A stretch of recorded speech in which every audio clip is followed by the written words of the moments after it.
Sean bienvenidos al Santo del Día. Hoy 18 de abril, recordamos a San Francisco Solano.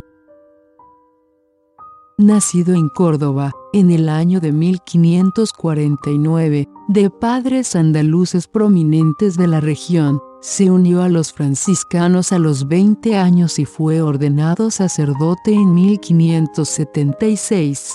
5 años más tarde fue nombrado maestro de novicios, y se hizo famoso por su predicar solemne y eficaz, ejerciendo su ministerio por todo el sur de España, durante muchos años, y socorriendo a los damnificados por la peste de Montoro en 1583, donde también él contrajo esta enfermedad.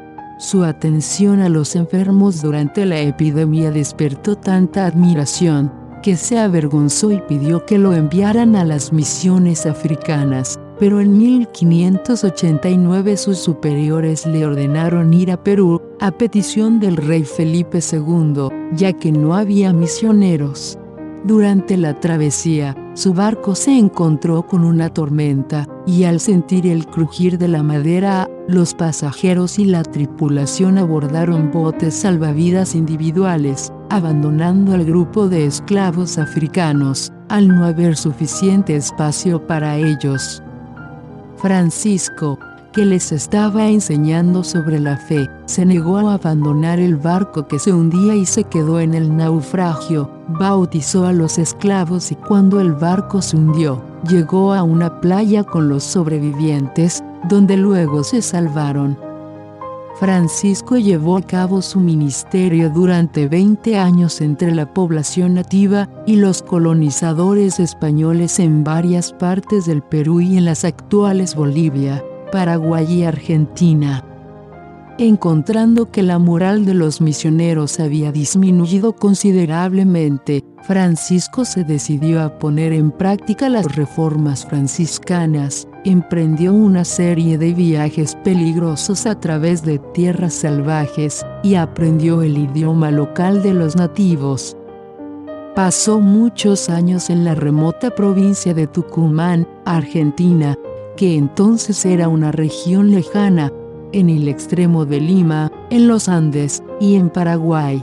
Francisco bautizó a mucha gente e hizo aceptar el cristianismo a los nativos, aunque algunos indígenas conversos continuaron practicando su culto tradicional junto con el católico. También defendió a los nativos del maltrato de los amos españoles, empeñados en aprovecharlos con el trabajo forzado en las cercanas minas de plata de Potosí, recordándoles a estos amos sus votos en el bautismo. Y al convivir con los indígenas introdujo una especie de violín con el que amenizaba la vida de la selva, usándolo para tocar y bailar con las tribus que vivían allí y también en las devociones a la Virgen, hasta altas horas de la noche. Durante este periodo, junto a las comunidades indígenas, quedan diversas leyendas de curaciones milagrosas y episodios de domesticación de animales salvajes. Se llega a contar que le fue otorgado el don de profecía y palabra, y sus milagros le valieron el título del taumaturgo del Nuevo Mundo. Mientras que el sacerdote, durante el funeral de Francisco, lo definió como la esperanza y la edificación de todo el Perú, el ejemplo y gloria de Lima y esplendor de la orden angélica. La vida de San Francisco Solano nos invita a reflexionar sobre el idioma universal.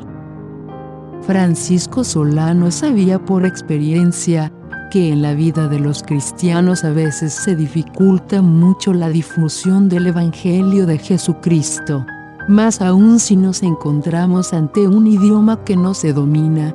Francisco se esforzó en aprender rápidamente los idiomas locales, pero no contento con ello, a menudo usaba en sus visitas la música como idioma universal, incluyendo una canción con su violín en cada encuentro con la comunidad, siendo bien recibido por los pueblos indígenas.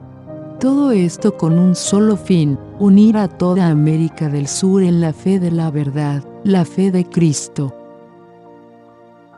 Oremos por la intercesión de San Francisco Solano.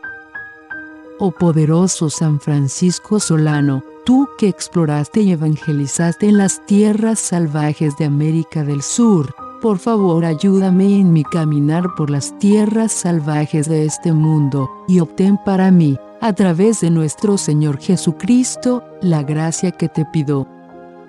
Amén. Felicidades a todos los Francisco y Francisca en el día de su onomástico, y que Dios nos acompañe a todos en este día con su bendición. En el nombre del Padre, y del Hijo, y del Espíritu Santo. Amén.